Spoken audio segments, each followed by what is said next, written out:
অনেকের মধ্যে একটা ধারণা থাকে যে ইন্ডাকশন চুলার মধ্যে আপনার ইন্ডাকশন বেস যে কোনো পাতিল ছাড়া অন্য কিছুতে রান্না করা যায় না। তো দেখুন, লোহার কোনো পাতিল যদি বা লোহার কোনো এরকম তাওয়া যেগুলো আমাদের বাসায় থাকে সচরাচর, এগুলোও কিন্তু আপনারা ইন্ডাকশনে ইউজ করতে পারবেন। 600 হিটে দিয়ে যদি রুটি ভাজেন তাহলে কিন্তু রুটি পুড়ে যাবে না। রুটিটা দেখতে পাচ্ছেন খুব সুন্দরভাবে হয়ে যাচ্ছে।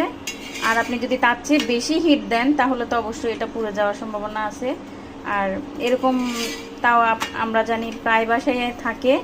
তো এভাবে করে আপনারা রুটি ছেঁকে নিতে পারেন। টুকিটাকি অনেক কিছু আমাদের বাসায় থাকে, যেমন লোহার তাওয়া, লোহার যে কোনো পাতিল বা কড়াইয়া, ওগুলা কিন্তু আপনারা এই ইন্ডাকশনে কিন্তু ইউজ করতে পারবেন।